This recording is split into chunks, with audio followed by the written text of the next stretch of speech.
He Nath Narayana Vasudeva. Sing fast, fast. Shri Krishna Govinda Hare Murari.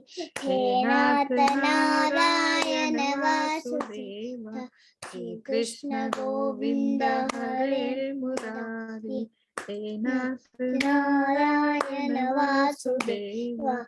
Shri Krishna Govinda Hare Murari. He Nath Narayana Vasudeva. Shri Krishna Govinda Hare Murari. He Nath Narayana Vasudeva. Shri Krishna Govinda Hare Murari. He Nath Narayana Vasudeva. Shri Krishna Govinda Hare Murari. He Nath Narayana Vasudeva. Thank you. Hare Krishna. Hare Krishna. Happy Diwali, everyone. Happy Diwali, everyone. I'll explain now. Go ahead. You take the class today. Go. Explain. No, she is telling she made this card for everyone. Happy Diwali. Happy Diwali. Everybody can unmute and say Happy Happy Diwali to you too. Happy Diwali. Happy Diwali to everyone. Thank you, Aku. Happy birthday to everyone. Bye. What happy birthday? Happy Diwali. Happy Diwali. Whatever you say, that is true. She's gone. She came, she gave darshan, and she's left. So thank you, Aku. Let's see. Today, I think we finished till 7:24. Let me just share the screen here 1 second.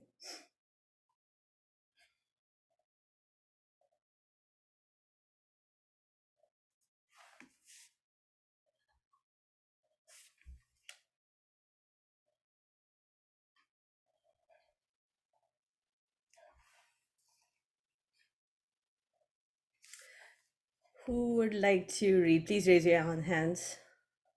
We finished till 7:24 last week.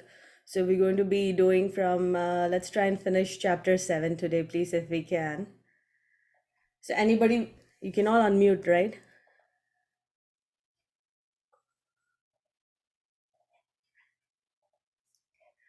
Please raise your hands if you wish to read. Kya ho gaya? Rekha Mataji, please go ahead. 7:25 is where we are starting from. Okay, 1 second. Can you just increase the font a little bit? Is that better? Yeah, okay, thank you.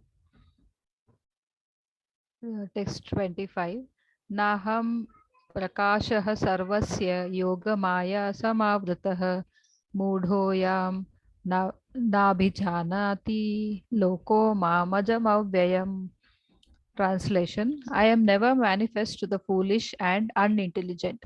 For them, I am covered by my eternal creative potency, Yogamaya, and so the deluded world knows me not, who am unborn and infallible. Purport: it may be argued that since Krishna was present on this earth and was visible to everyone, then why isn't he manifest to everyone now? But actually, he was not manifest to everyone.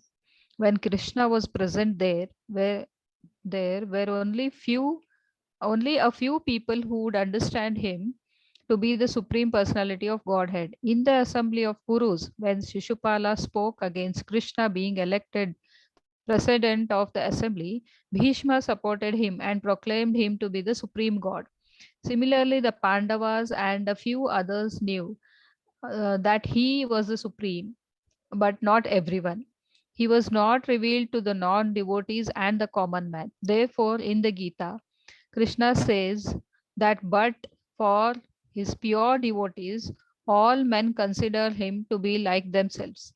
He was manifest only to his devotees as the reservoir of all pleasure, but to others, to unintelligent non-devotees, he was covered by his eternal potency. In the prayers of Kunti in Srimad Bhagavatam 1.8.18, it is said that the Lord is covered by the curtain of Yogamaya, and thus ordinary people cannot understand him. Kunti prays, "O my Lord, you are the maintainer of the universe, and the devotional service to you is the highest religious principle. Therefore, I pray that you will also maintain me." Your transcendental form is covered by the Yogamaya. The Brahma Jyoti is the covering of the internal potency. May you kindly remove this glowing effulgence that impedes my seeing. Your Satchit Ananda Vigraha, your eternal form of bliss and knowledge. This Yogamaya curtain is also mentioned in the 15th chapter of the Gita. The Supreme Personality of Godhead in his transcendental form of bliss and knowledge is covered by the eternal potency of Brahma Jyoti, and the less intelligent impersonalists cannot see the Supreme on this account. Also, in the Srimad Bhagavatam 10.14.7, there is this prayer by Brahma: O Supreme Personality of Godhead, O Super Soul, O Master of all mystery, who can calculate your potency and pastimes in this world? You are always expanding your eternal potency, and therefore no one can understand you. I, learned scientists and learned scholars can examine the atomic constitution of the material world or even the planets, but still they are unable to calculate your energy and potency, although you are present before them. The Supreme Personality of Godhead, Lord Krishna, is not only unborn, but he is Avyaya, inexhaustible.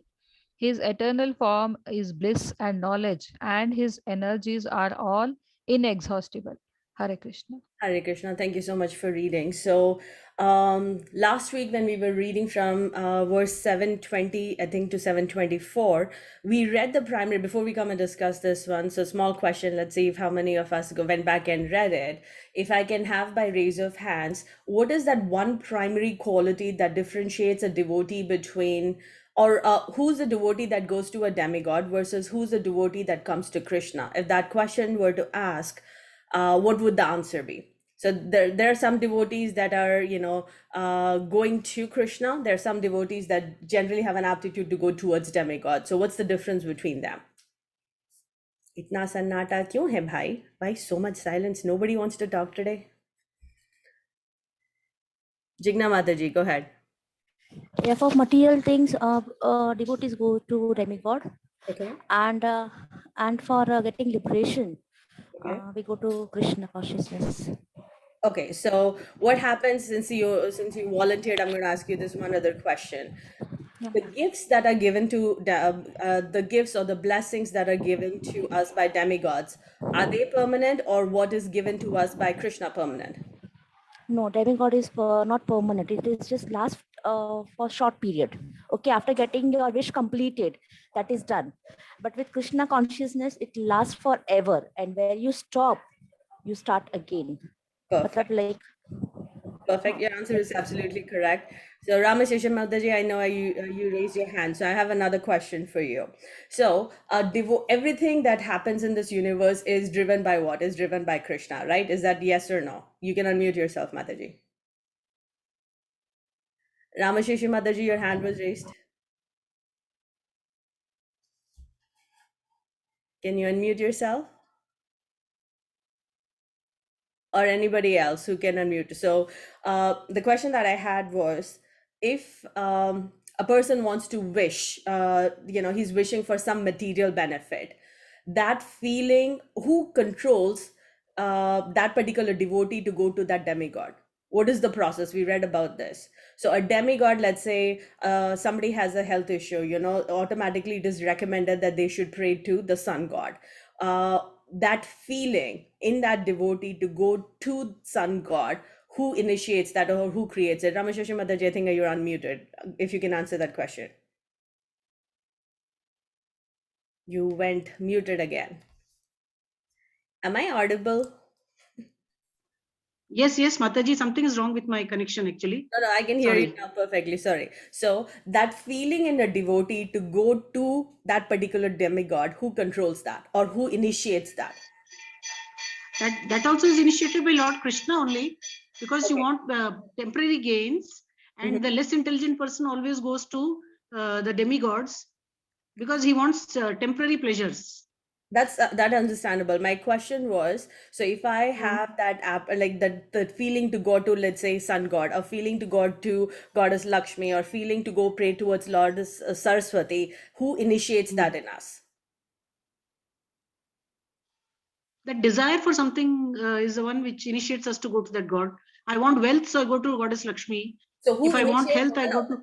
I get that. So my question is, who initiates that desire in me to go to a specific demigod? Sudha Mataji. The super soul within us. Okay, so who's the super So soul? it is Krishna.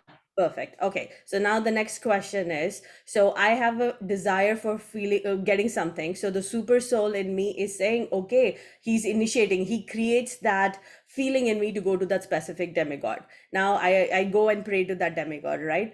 Who tells the demigod to bestow that benediction on me? It's again Krishna. It's again Krishna. So we are, everything that in this entire universe is manifested by Krishna's will. There's nothing that cannot happen without the will of Krishna. So if I desire for something, Krishna puts that desire in me through a super soul or through his benediction to say, go pray to this demigod. Then Krishna is also present as the super soul in the demigod, and he says, okay, this person, devotee, is coming to you for this benefit, benediction. So go ahead and make sure you fulfill the benediction. So versus the difference between Krishna and a demigod is, demigods have the ability to give the benediction through Krishna's approval. However, they don't have the ability to inculcate the feeling or devotion to that specific demigod. So everything that is controlled in this universe, even a blade of the grass, does not move without the will of Krishna. The other question that I think this was on verse 23, I could be wrong with the verse numbers, but there's a question that is raised. So if demigods are compared to, like, the body parts of Krishna, right? Like the sun and the moon are treated as like the eyes of Krishna. So if all the demigods are part and parcel of Krishna, even living entities, right? We read Kshatriyas are a particular type of, or represent a specific body part of Krishna, or Shudras, everybody has it, we are part and parcel of Krishna. So if demigods are like different body parts of Krishna, if I'm praying to the demigod, like if I'm praying, I'm one body, everybody is inside Krishna. So if I'm praying to a demigod, why cannot I go to Krishna Loka? What is the answer that is given where it shows the difference between, if I pray to a demigod, I'm going to the demigod's Loka, not to Krishna Loka? So what is the example that was given to offset that particular argument? Is my question too complicated? Khushbu Mataji, go ahead. Hare Krishna, Mataji. Hare Krishna.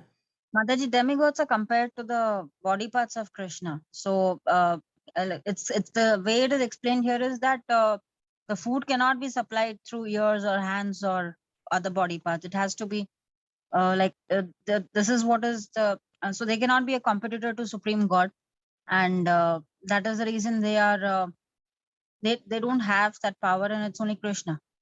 Correct. So like when we have to eat, which is we feed the food to the stomach, right? So from the stomach, all the energy, it's digested, and the energy is spread out to all the different body parts. Similarly, the person that is controlling all the power is Krishna. So there is a difference between praying to Krishna and praying to demigods. So one should not assume that because we read in a certain verse that demigods are different body parts of Krishna, they are not equal to Krishna. A living entity is not equal to Krishna. Living entities, demigods, are what? We are part and parcel of Krishna. We are similar to Krishna because we came from Krishna. We are similar to them in quality because we are also Sachidananda, but we are not similar to him in quantity because Krishna is Avyaya. So in this particular verse, they are talking about Krishna says himself that he's not manifested to people who are not in devotional service because he is covered by an eternal creative potency called Yogamaya. So even when Krishna walked among different peoples, like the Pandavas and Kurus, not everybody understood him to to be as the Supreme Personality of Godhead. They were like few people, Ginchunke, they were like few people that could understand who Krishna was. Bhishma knew that Krishna was the Supreme Personality of Godhead. Pandavas knew that Krishna was Supreme Personality of Godhead, but there were not a lot of other people, because why? They were covered by, they had like a curtain. So when you go to a movie theater, the screen opens up and the curtain opens up, only then you can see the screen. So we are in that, we have that screen, a screen covering that is differentiating us from looking at who Krishna is, which is Krishna as Sachidananda. We can only see the screen. And what is the screen compared to here? Maybe the Brahma Jyotir, which is the outward effulgence of Krishna. We can understand, and that too also, if we come to a good understanding of, when we go through devotional service, we can understand probably the Brahman feature of Krishna, but understanding of the Paramatma and then of the true understanding of Krishna, which is the Brahman feature, it is very, very difficult, because we are covered by because Krishna is covered by the eternal potency of Yoga Maya.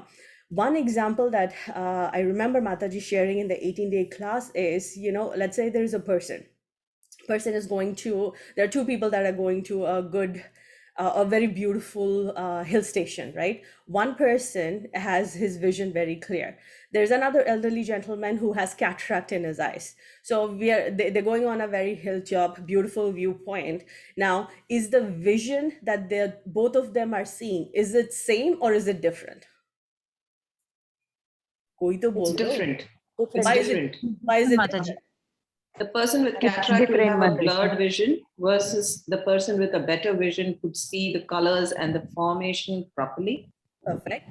So here, who is God's creation or the beautiful nature of it? Is it different for different people? No, it is different, because I'm looking through a unclear lens, right? So what happens there? Krishna is there. We are just covered by that cataract vision, and that cataract vision can only be cleared by what? If that is a question I ask, there's a cataract. I think I used a very bad example. This cataract vision example was, I think, shared by Srila Prabhupada. I've heard Mataji repeat it a few times, but I had a very, bad example. I think I was sharing in the last classes, when you have Diwali, you're scrubbing up your kitchen, right? What does the scrubbing do? It takes away all the impurities in your heart. So what is that one key which can remove this cataract vision and make us see Krishna as Krishna or in the Bhagwan feature? Surgery.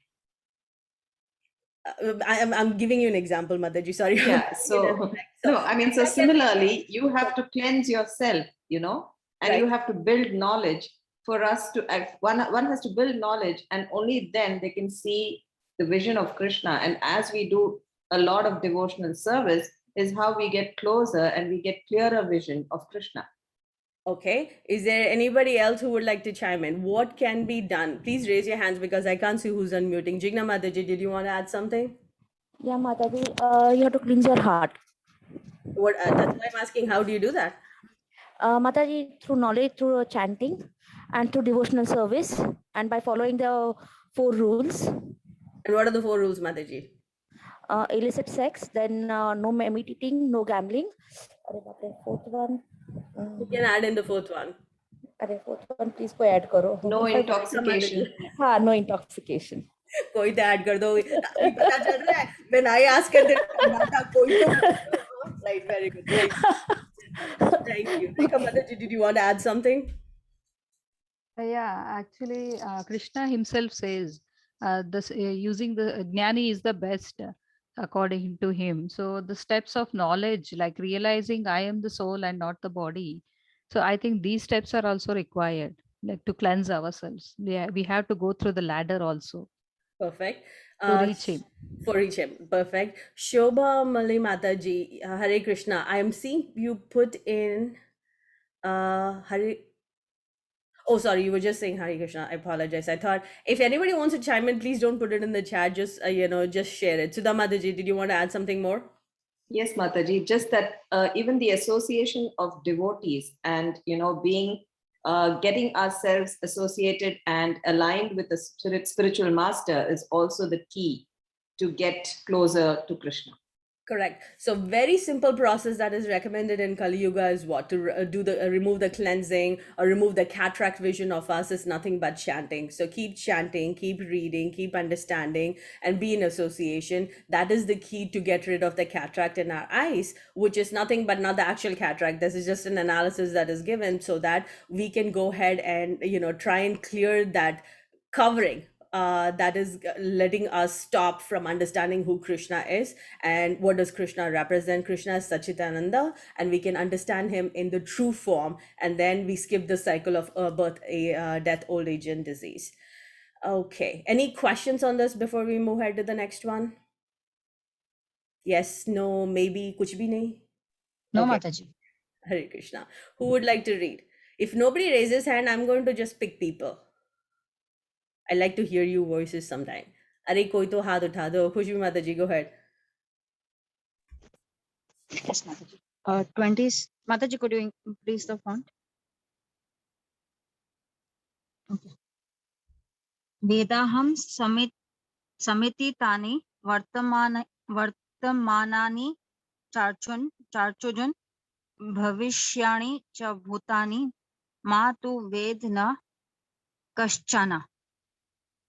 O Arjuna, as a supreme personality of Godhead, I know everything that has happened in the past, all that is happening in the present, and all things that are yet to come. I also know all living entities, but me, no one knows. Purport. Here, the question of personality and impersonality is clearly stated. If Krishna, the form of supreme personality of Godhead, is considered by the impersonalists to be Maya, to be material, then he would, like the living entity, change his body and forget everything in his past life. Anyone with a material body cannot remember his past life, nor can he foretell his future life, nor can he predict the outcome of his present life. Therefore, he cannot know what is happening in past, present, and future. Unless one is liberated from material contamination, he cannot know the past, present, and future. Unlike the ordinary human being, Lord Krishna clearly says that he completely knows what happened in the past, what is happening in the present, and what will happen in the future. In the 4th chapter, we have seen that Lord Krishna remembers instructing Vivashan, the sun god, millions of years ago. Krishna knows every living entity because he is situated in every living being's heart as a supreme soul. But despite his presence in every living entity as super soul and is present beyond the material scale as the supreme personality of Godhead, the less intelligent cannot realize him as a supreme person. Certainly, the transcendental body of Sri Krishna is not perishable. He is just like the sun, and Maya is like the cloud. In the material world, we can see that there is a sun and that there are clouds and different stars and planets. The clouds may cover all these in the sky temporarily, but this covering is only apparent to our limited vision. The sun, moon, and stars are not actually covered. Similarly, Maya cannot cover the Supreme Lord, but his internal potency is not manifested to the less intelligent class of men. As it is stated in the 3rd verse of this chapter, out of millions and millions of men, some try to become perfect in this human form of life. And out of thousands and thousands of such perfected men, hardly one can understand what Lord Krishna is. Even if one is perfected by realization of impersonal Brahman or localized Paramatma, he cannot possibly understand the Supreme Personality of Godhead, Sri Krishna, without bringing Krishna's consciousness.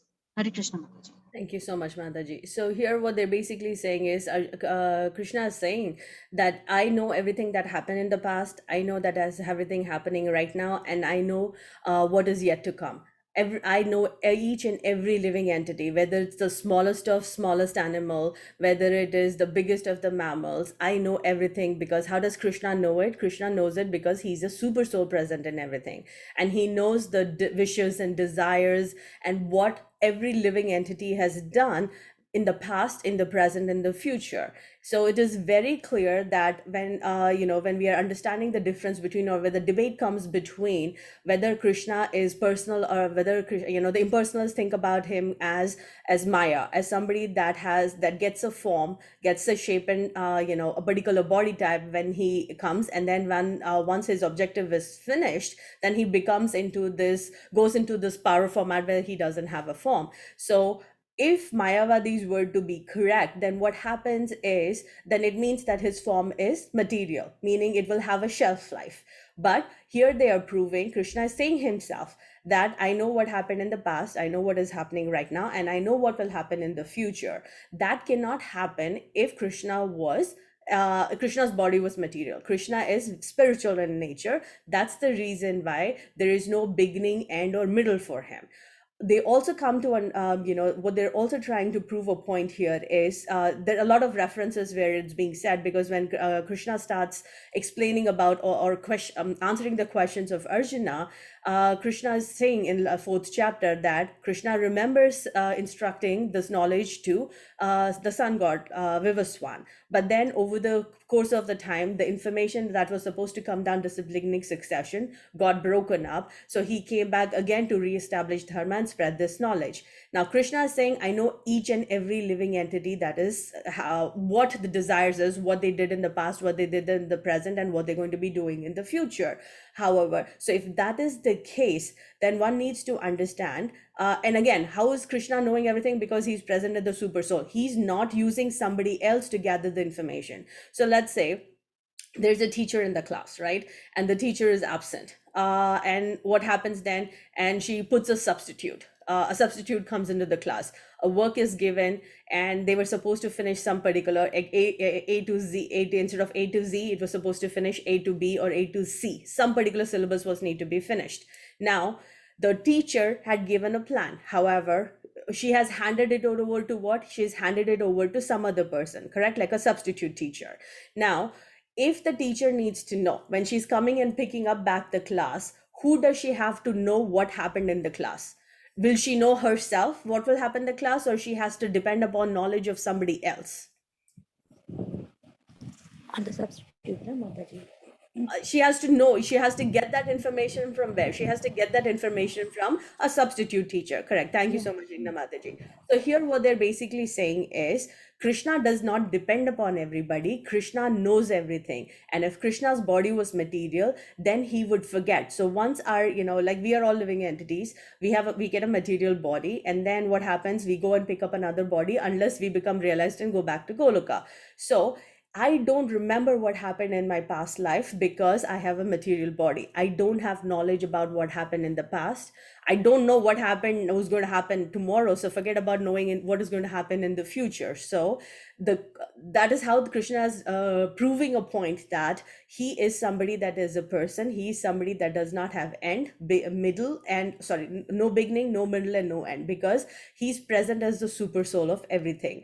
Krishna is also compared to as like the example, another example that they're sharing here is what? That, sun, moon, stars can be covered by clouds. That is just a vision of us as a living entity when you're looking out in the sky. But is a cloud actually covering the sun? Or is it just a temporary manifestation where once the cloud is blown away by the wind, sun comes out? Sun is not covered by it. It is just the vision of us as a living entity. So similarly, what they're comparing it as like when sun, moon, which are all powered by Krishna, are themselves cannot be covered by a cloud, which is equal to Maya. Similarly, Krishna is not covered by anything. Who controls Maya? Kuch to bol do. Who controls Maya, and we are controlled by whom? Mataji, Krishna. So Krishna controls Maya, and we are controlled by? Maya. We are controlled by Maya. Perfect. Thank you. So that is how the example is given. In this particular chapter, again, the reference that is given is who can go back in the book and read the third verse of this one. Basically, it says that out of millions and millions of people, there are only few that endeavor to become Krishna conscious. However, and out of those people, there are only few people that will actually become Krishna conscious. So anybody who would like to read the third verse of this particular chapter? I'm not going back into the screen. So somebody open up your book and read it. Anybody other than Khushbu Mataji, Rekha Mataji, who is not read? Anybody who is not read? It's not difficult. Just read it. Jigna Mataji, you're here today. I'm picking up. I don't hear. No, Jigna Mataji, you answered also, right? Or no? Okay, yeah, Mataji. Okay. Linda, did you answer? Yeah, Mataji answered. You answered, right? Okay, Ramasheshu Mataji. Are they same set of people are Yes, raising? Mataji. Yes, Mataji. I'm there. Read the third verse. Do you have the book with you? Yes, yes, Mataji. I have it. Because Manushyanam sahasreshu kaschidhyati siddhyate yattamapi siddhanam kaschinmam veti tatvatah. just read the purport, Mataji. What does it mean? There are various grades of men, and out of many thousands, one may be sufficiently interested in transcendental realization to try I to know. apologize. I'm sorry. I was asking for just not the purport. I apologize. You're reading the translation, right? Yeah. You asked me for the purport, no, Mataji? I apologize. I'm sorry. I meant the translation, just the translation. Okay, ma'am. Out of many thousands among men, one may endeavor for perfection, and of those who have achieved perfection, hardly one knows me in truth. Thank you so Hare much. Krishna Mataji. Hare Krishna. So that is what Krishna is saying is it's very difficult to understand Krishna. The only people who can understand Krishna are the people who are becoming pure devotees. So even one, it takes years and years and millions of births to understand Krishna in the Brahman feature itself. So even though we say this is the, imperfect realization of Krishna, but to reach even the Brahman feature takes years and years of practice. Then the next step level to that is the Paramatma feature. Even if they reach the Paramatma feature, it is very difficult to understand the Supreme Personality of Godhead as the Bhagwan feature, because the key is what? The key is to become Krishna conscious. Only then we can understand the Bhagwan feature. If I remember, I apologize. My reference might be wrong unless somebody knows, because a lot of you are in level 2. I remember Mataji explaining once that the reference that she used, if I'm not wrong, is somewhere in Brahma Samhita, where they say, in the older, even now, a lot of people, ladies put on kajal, right, to beautify, it looks beautiful when you put kajal. So Krishna conscious is something similar to that. A devotee puts the kajal of the love of Krishna in themselves. And what does that do? That leads them to understanding of Krishna. And like when you're hearing about it, when you're chanting, when you're in association, when you're trying to understand what the scriptures say, that is like a kajal that beautifies you. Similarly, chanting, being association, trying to understand, beautifies us from inside out, so we can become Krishna conscious. And becoming Krishna conscious is the key to trying to understand the real perfection of what Krishna is.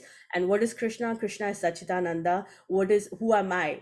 It answers the question of me being a soul. And what is my position? My position should always to be an eternal servitor of Krishna. So that is what is explained in this particular verse. Does anybody have any question, or we can go to the next one? No questions, Mataji. Thank you. Rekha Mataji, go ahead. What was your question?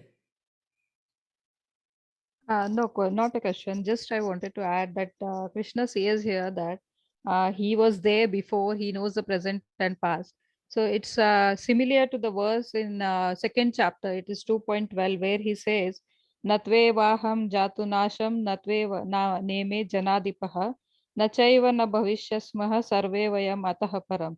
So here also he is saying the same thing. Never was there a time when I did not exist, nor you, nor all these kings, nor in the future shall any of us cease to be.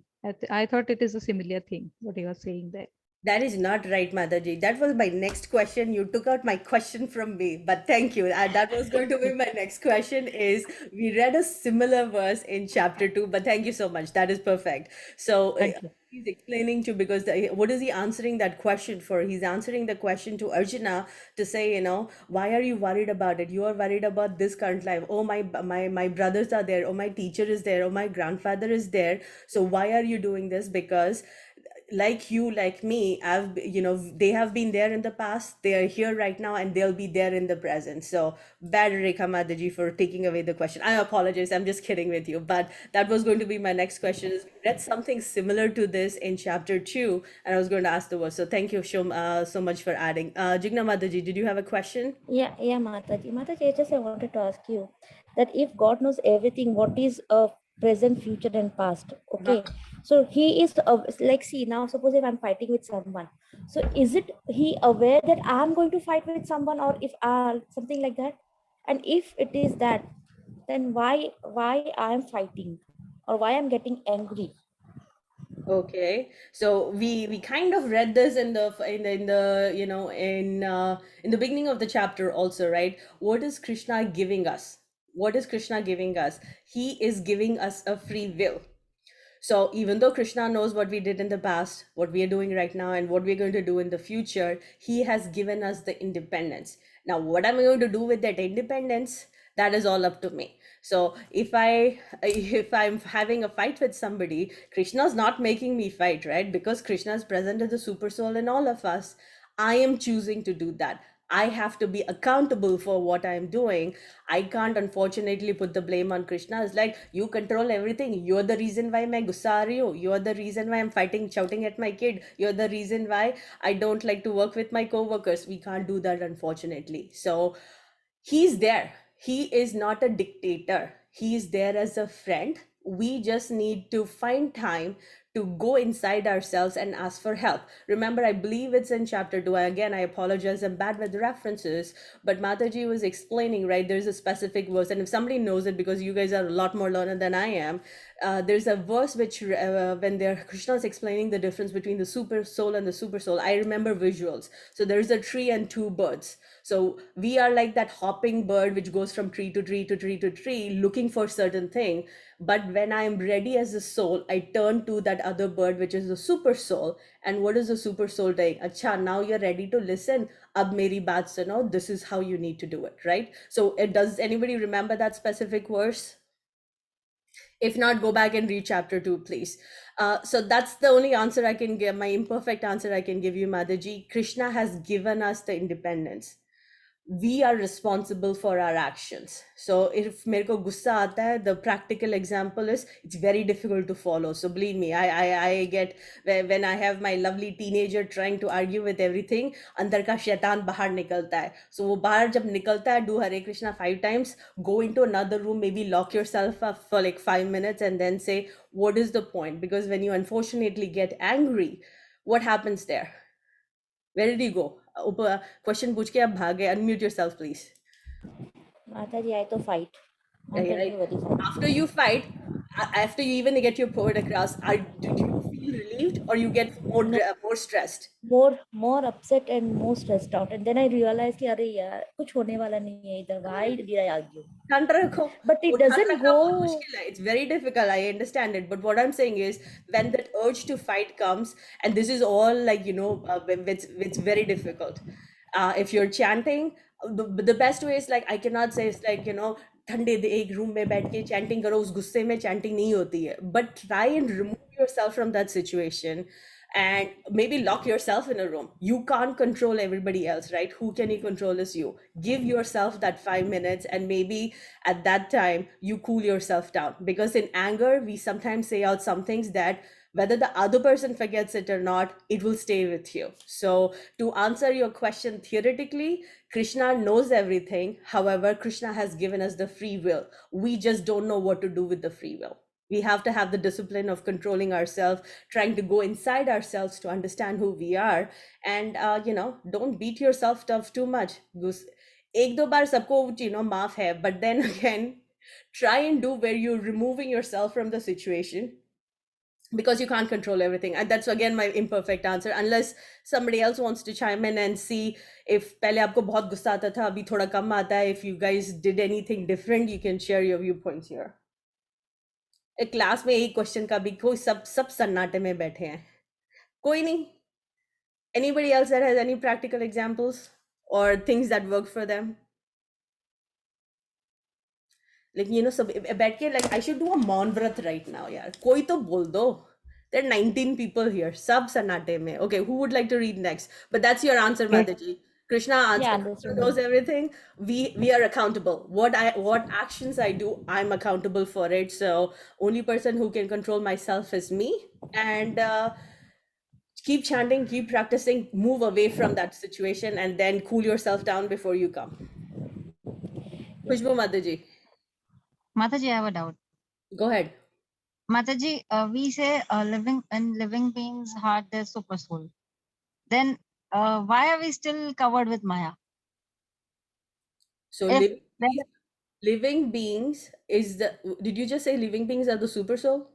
No. There is in every living being's heart, there is the super soul. Yes. So then why are we covered with Maya when we have Krishna in our heart? Oh, that is the same thing that Jigna Mataji basically asked the same question, right? So, in each living entity, whether it's the smallest or the smallest animal entity, I believe the smallest entity that even science has not found out is yoni. If I'm wrong, please let me know. So, what that happens there is Krishna's present there as the super soul, and I am the soul, right? Krishna has given us the independence. I have to stop hopping, Madhuji. Right now, I'm going from मेरे को family देखना, मेरे को काम देखना, मेरे को ये देखना, मेरे को वो देखना. I have 10,000 list of things. So I'm going from one gym to one gym to one gym. I'm jumping. So when I'm ready and I go back to understanding who I am, I have to go inwards, right? Krishna's waiting. I am not going there. Hence, I'm covered by Maya. So do the scrubbing. Diwali के दिन घर clean करते करते अपने दिल को भी clean करना पड़ेगा. Only then we'll understand, who we are. Okay. Okay, Mataji. Nirja Mataji, you had a question? No, Mataji, I just wanted to try answering for that question of Mataji. They say super soul is only the who only just watch us, right, Mataji? Only we are the doer. Super soul is no, we are the doer, but super soul sanctions everything, right? We read about the three doers last time. Super soul sanctions, but I need to wish. Krishna's given us the independence. So right now I'm like that bird that is hopping from tree to tree. When I realize this tree hopping is bakwas, that is not the true goal of my life, I turn inwards, and then the super soul is saying, Acha, now you want to get moksha? Here, follow the steps. So till I desire, super soul will just be a witness. And when I to witness to my activities, right? However, when I desire something, like I was telling in the previous verse, I want something material, I want some let's say financial improvement in my life, the super soul is saying, acha, go to the demigod. He's creating that belief in me to go to the specific demigod. If now I want to start desiring, I want to break out from the cycle of birth, death, old age, then Krishna as the super soul is going to give me the knowledge of how to go back to him. So Krishna is he's the witness of everything that I'm doing, but he's also the approver of my wishes. Okay, Mataji. I need to desire for the perfection of life. Wo abhi tak, we're all practicing to understand what that perfection of life is. Okay, Mataji, since your hand is raised, I am just volunteering you. Please read the next one. Yes, Mataji. Please go.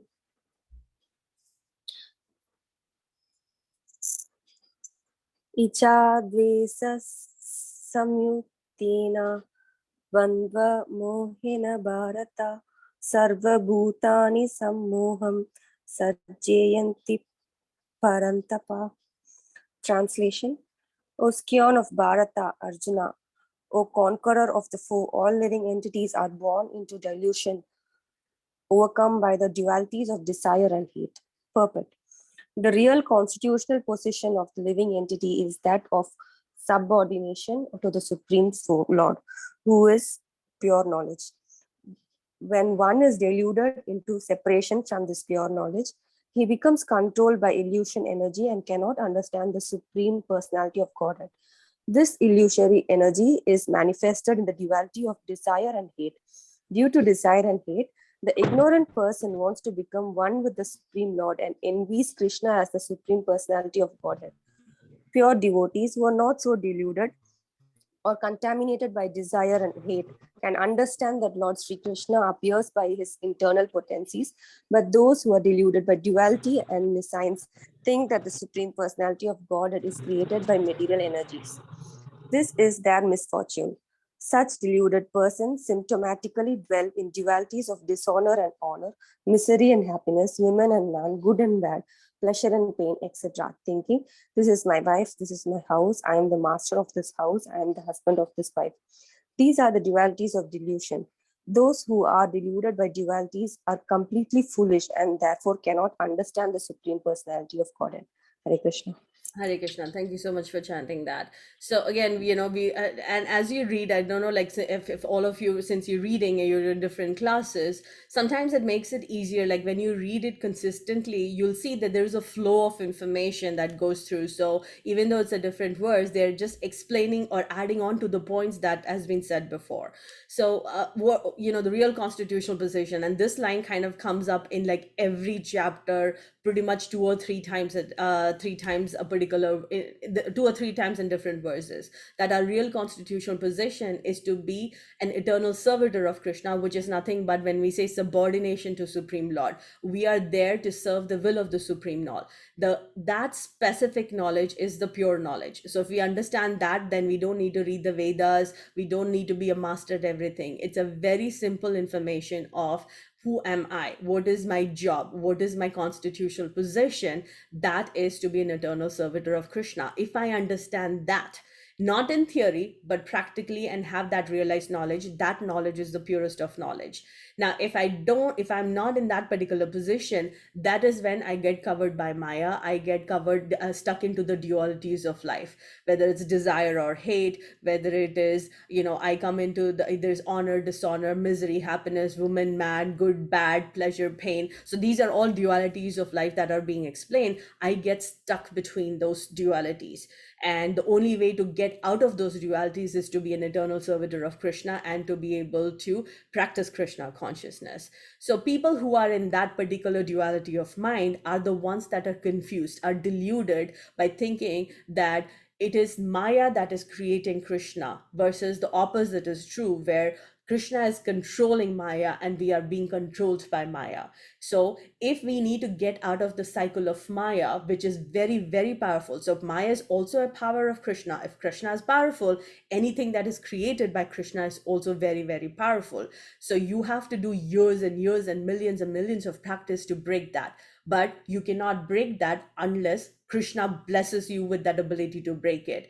And if Krishna is seeing that you're doing the practice, you're having the discipline, who's controlling Maya? Maya is being controlled by Krishna. So Krishna will just basically say, Maya, take this person off your list because he or she is a true devotee. They need to come back to me. So the only person who can remove us from the cycle of birth, age, old age, and disease, and to break the shackles of Maya is either Krishna himself, or it is given to us by the benediction of somebody who is a great devotee of Krishna. So if we get the association of a pure devotee, because that pure devotee has broken the shackles of Maya, because that pure devotee is a pure devotee of Krishna, he can give us the benediction. Again, even though they have the ability to give the benediction, I just cannot say, okay, I'm going to sit in my house and I'm going to wait for that pure devotee to come and say, Acha, here you go with the blessing. I have to do the work. I have to do the work. I have to put in the work. I have to be disciplined enough to do what? To get that benediction. So, मेरे को अपना काम करना पड़ेगा. I have to put in the work. Sitting at my job place for even a material life, if I have to get some kind of a promotion, I have to put in the work. I have to do certain things which are beyond the scope of my job description. Only then people in the higher up are going to look back to me saying, oh, there are 10 people doing the same job. Why should I give promotion to one person versus the other? This person has done above and beyond what is nature of the job description. Generally, those kind of people are the ones that are chosen for promotion. So similarly, here we are very blessed in Kali Yuga that we have been given a very simple tool. And what is that tool? That tool is to chant. So if we chant, and we chant with devotion, that comes with time, that chant with concentration, what will happen? I really like the explanation that I've heard from NND Prabhu and Mataji is chanting is like calling Krishna. And when that chanting becomes pure, if you keep calling somebody and you call them with their, people turn around. So we are waiting. Our job is to keep calling Krishna. And when that becomes very pure, Krishna will turn and look at us to say, okay, you're doing what you're supposed to do. Now come back to me. So that is my job. Krishna has given us the independence. I need to make sure that I'm putting the work so I can go back to Goloka. Any questions on this, or we can go to the next one? If nobody's going to raise hand, I'm going to Ramashisha Mataji. Did you read? Not today, Mataji. Can you please read the next one? Unless there's a question. Nirja Mataji, your hand was raised from previously, or did you have a question? No, it was raised from previously. I will lower my hand. No worries, thank you. Ramashishya Mataji, please go ahead. Yes, Mataji. Oh, Hare before Krishna. I forget, I apologize for interrupting you. Can you please remind me after we finish it? I have to make 2 announcements, otherwise I'll forget about it. Please go ahead. Hare Krishna, Mataji. Hare Krishna. Yesham tvantagatam papam jananam punyakarmanam te dvandamohani murkta bhajante mam dridavritam vritaha. Persons who have acted piously in previous lives and in this life, whose sinful actions are completely eradicated and who are freed from the duality of delusion, engage themselves in my service with determination. Purport. Those eligible for elevation to the transcendental position are mentioned in this verse. For those who are sinful, atheistic, foolish, and deceitful, it is very difficult to transcend the duality of desire and hate. Only those who have passed their lives in practicing the regulative principles of religion, who have acted piously and have conquered sinful reactions, can accept devotional service and gradually rise to the pure knowledge of the Supreme Personality of Godhead. Then gradually they can meditate in trance on the Supreme Personality of Godhead. That is the process of being situated on the spiritual platform. This elevation is possible in Krishna consciousness in the association of pure devotees who can deliver one from delusion. It is stated in the Srimad Bhagavatam that if one actually wants to be liberated, he must render service to the devotees. But one who associates with materialistic people is on the path leading to the darkest region of existence. All the devotees of the Lord traverse this earth just to recover the conditioned souls from their delusion. The impersonalists do not know that forgetting their constitutional position as subordinate to the Supreme Lord is the greatest violation of God's laws. Unless one is reinstated in his own constitutional position, it is not possible to understand the Supreme Personality or to be fully engaged in his transcendental loving service with determination. Hare Krishna. Thank you so much for reading that, Mataji. So in this one, they're again reiterating the point is about who has. So we were talking about all the delusions that are happening, right? Who will become? Who are the people that cannot? So here, in this particular verse, we are explaining the eligibility of people who are actually going to be becoming Krishna conscious. So how does that? What is the eligibility that is being stated here? Is people who have lived their lives practicing religious regulative principles, who have acted piously in their previous lives, who are working, who have conquered all their sinful reactions, and have completely devoted themselves to the devotional service, are the only ones that will rise to the platform of pure knowledge. And what is that pure knowledge? That pure knowledge is nothing but understanding of who I am. What is my constitutional position is to be an eternal servitor of knowledge, eternal servitor of Krishna. That subordination is nothing but the pure knowledge. And how does that happen? That elevation is only possible by association of pure devotees. I believe I remember Mataji saying when before Narada Muni got his spiritual body, he was a little boy. And if I'm saying the story incorrectly, people, if anybody knows the story better, you can explain that to explain. He was a very young child, not of very high means, and there was a bunch of traveling devotees who were traveling, and they stayed in his place because a certain period of time when there's a lot of rain and everything coming, they cannot travel, so they stayed. And his mother, who had very little means, provided or served whatever she could in her capacity to these devotees. So, and as a young child, he kept listening to all the chanting, all the discussions that were happening about Krishna, and he became such Krishna conscious person by just by association. And in Srimad Bhagavatam, one is saying that it is in order to be liberated, you have to render service to the devotees, because serving devotees of Krishna is like serving Krishna himself. Till we come to that understanding, or till we are deluded by that knowledge of, or if till we are forgetting what our constitutional position is, we cannot understand who Krishna is. So that reset button, like right now, that button is off. What is the off button? That I'm thinking I'm the Lord of everything. When that button turns off, to understand, oh, I'm not the Lord of everything. This is not, I'm thinking my house, my children, my wife, my kids, my husband. When that concept of my goes away, then I come to the platform where I start understanding who Krishna is. And that is my path to go back. And that might take an instant, or that might take years and years of practice. But the one great advantage of our journey in Krishna consciousness is Krishna says himself, whatever percentage of work that you're doing, whatever percentage of goal you're able to accomplish for becoming Krishna conscious, that is saved. So that is the advantage. So if I remain if I, in my journey of becoming Krishna conscious, if I'm 20% into, I'm only able to finish 20%, I start my next birth at 21%. There's nothing in this material world where if I'm going to a college and I only finish 2 years and then saying I'll be there, that doesn't happen. You have to go back and start all over again. But that is one advantage that we have in the process of Krishna consciousness, thanks to the benediction of Krishna is saying, do what you can and that will be saved. So the next time you start your process, you will become at that 21% or 25%, whatever you stopped at, you will start from there.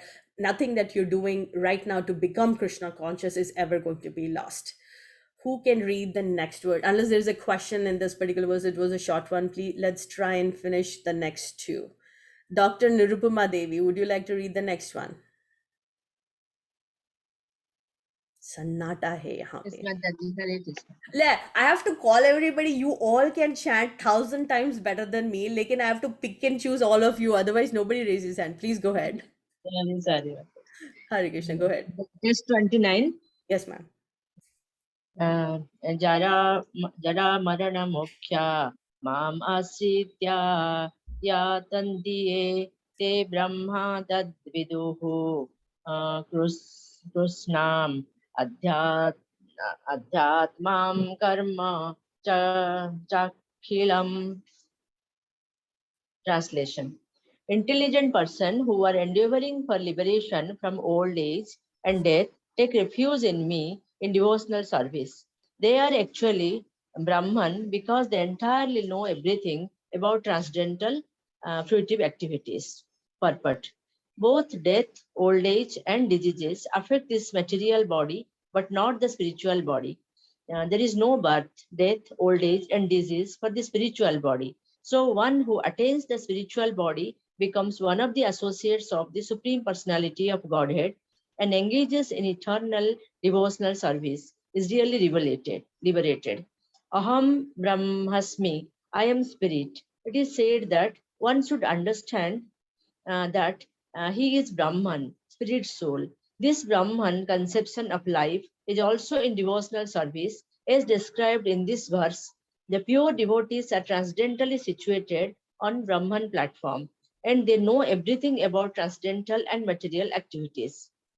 4 kinds of impure devotees who engage themselves in the transcendental service of the Lord achieve their respective goals, and by the grace of the Supreme Lord, when they are fully Krishna conscious, they actually enjoy spiritual association with the Supreme Lord.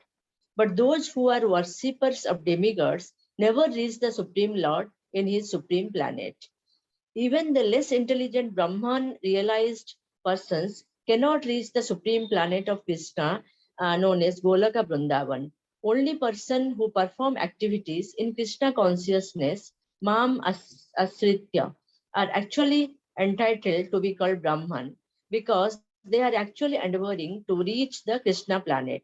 Such persons have no misgivings about Krishna, and thus they are factually Brahman. Those who are engaged in worshipping to form or archa of the Lord, or who are engaged in meditation on the Lord simply for liberation from the material bondage, also known by the grace of the Lord. The purpose of the Brahman, Adhibhuta, etc., is explained by the Lord in next chapter.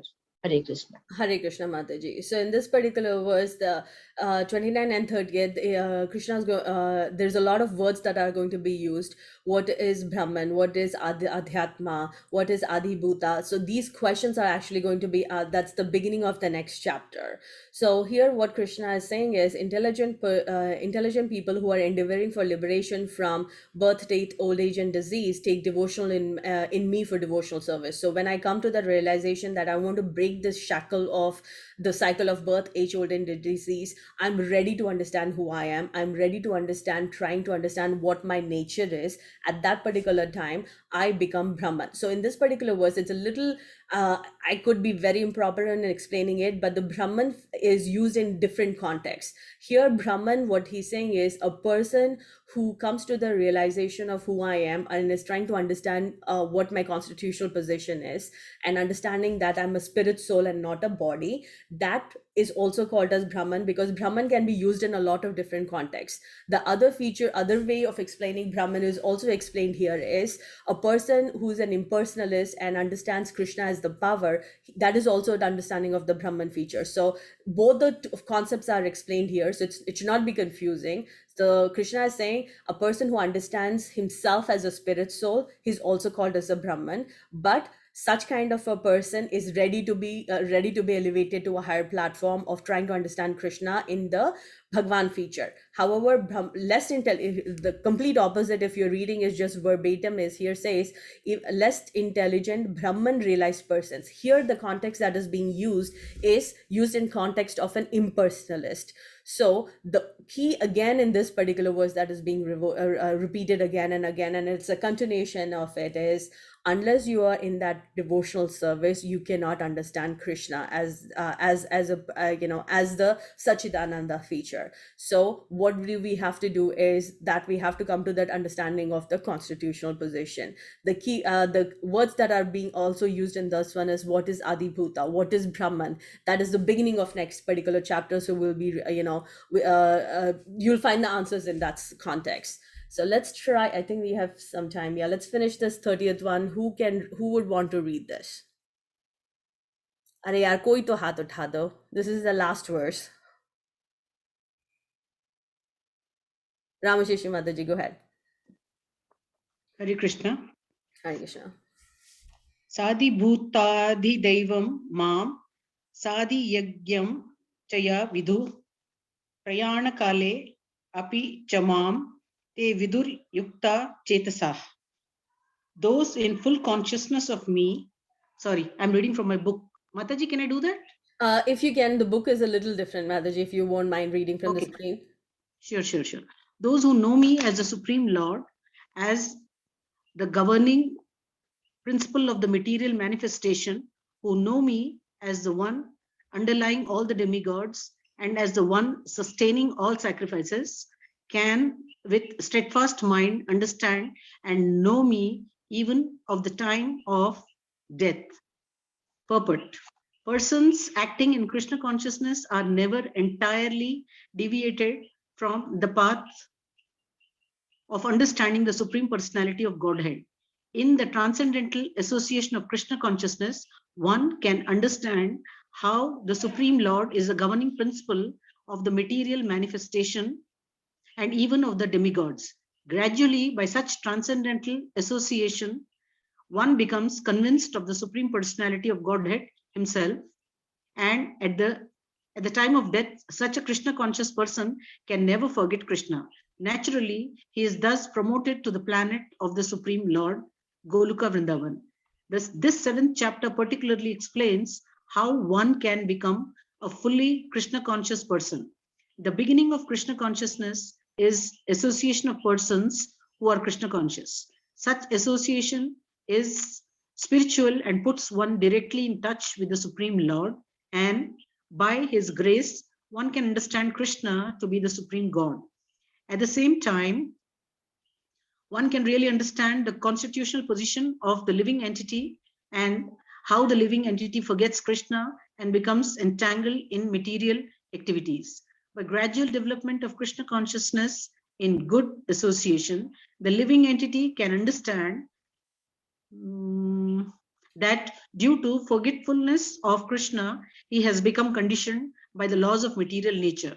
He can also understand that this human form of life is an opportunity to regain Krishna consciousness and that it should be fully utilized to attain the causeless mercy of the Supreme Lord.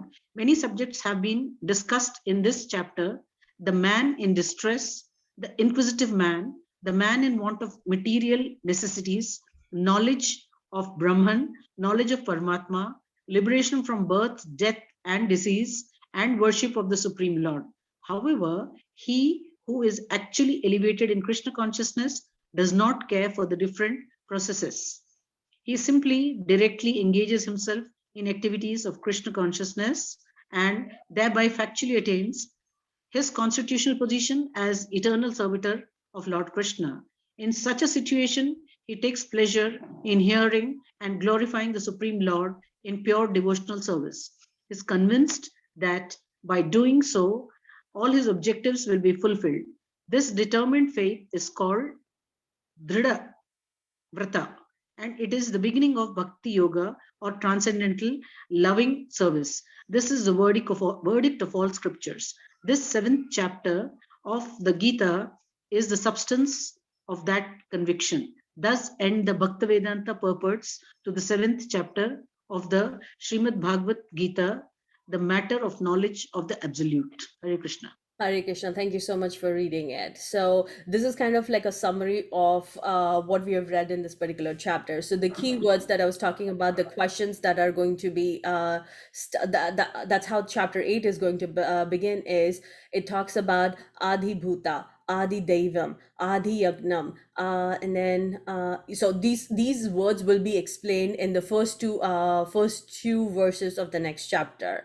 So what the key is like, we have to always, if we have read this particular verse where at the time of death, if I remember Krishna, irrespective of whatever I have done at that particular time, when my soul is departing me, if I remember Krishna, if I chant Hare Krishna, then it is promised that I would go back to Goloka. Now, how does that happen? That comes up with years and years of practice. If I have not practiced chanting Hare Krishna, if I have not done devotional service, that is not going to come to me, because at the time of death, when the body is shrinking or whatever that process is happening, because I'm already in so much material pain, I will not remember to chant Hare Krishna. So I have to start the process not when I'm passing away. I have to start the process when I am able, when I have the consciousness to try and elevate myself to becoming a Krishna conscious person.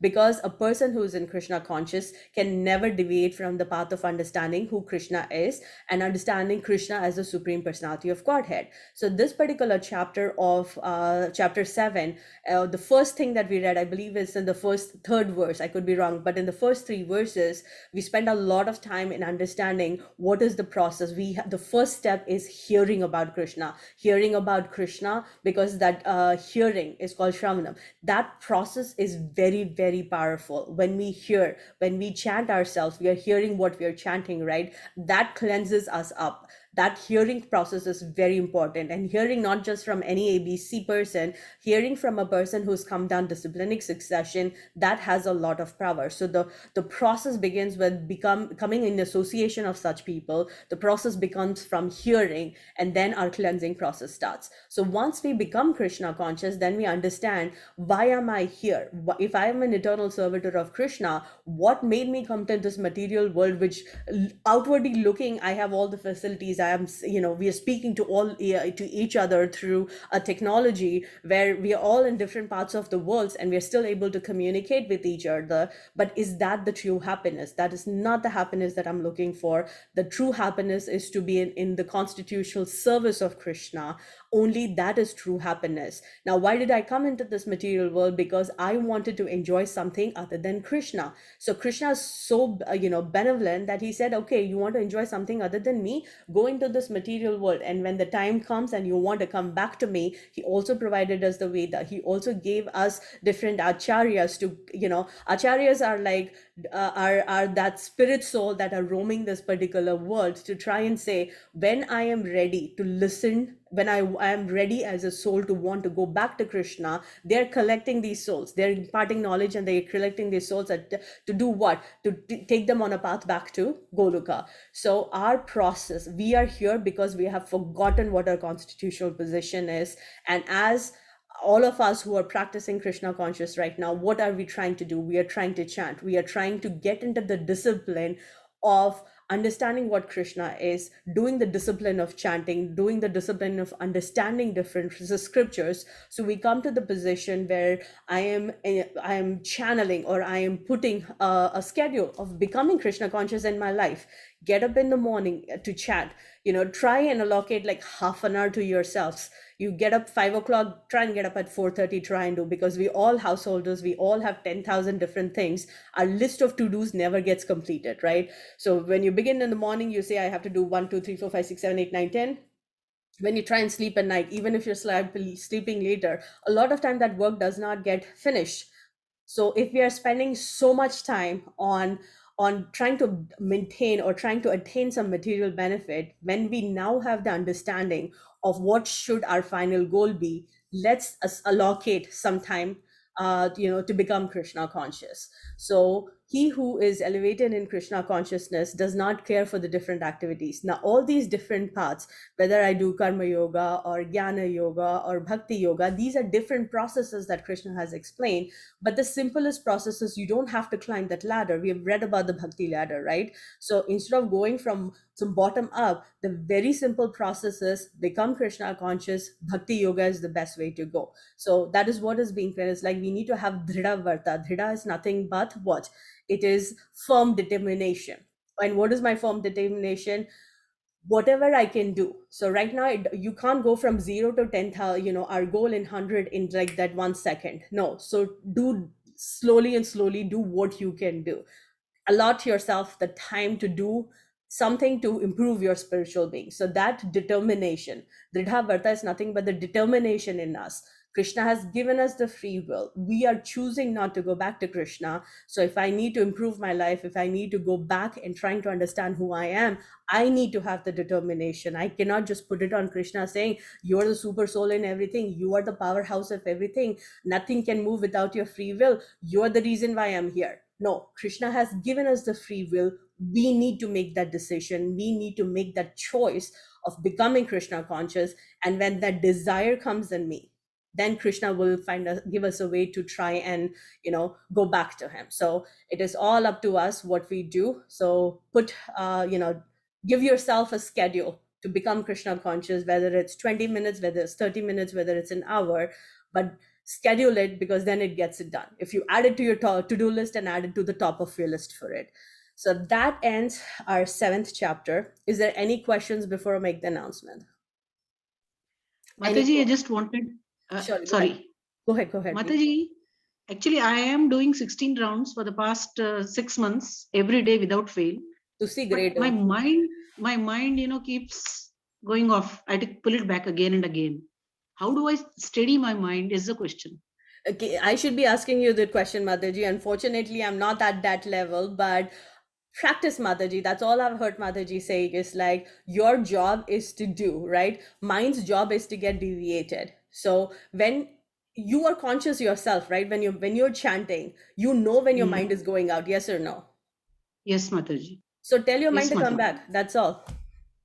That's what I'm doing. I don't feel satisfied. Some days I feel my mind is lost. So you're good. You're on the right path now. When you will be satisfied when you reach the devotion. So how long, you said you've chanted for 1 year, right? So remember, we have to take years and years and years of practice to come to the stage where I don't get deviated. And again, it is what Mataji, I remember her saying is like, don't beat yourself if your mind gets deviated, because that is the nature of the mind. Your job is to do what? Your job is to chant, right? You're doing it. So continue that process, Mataji.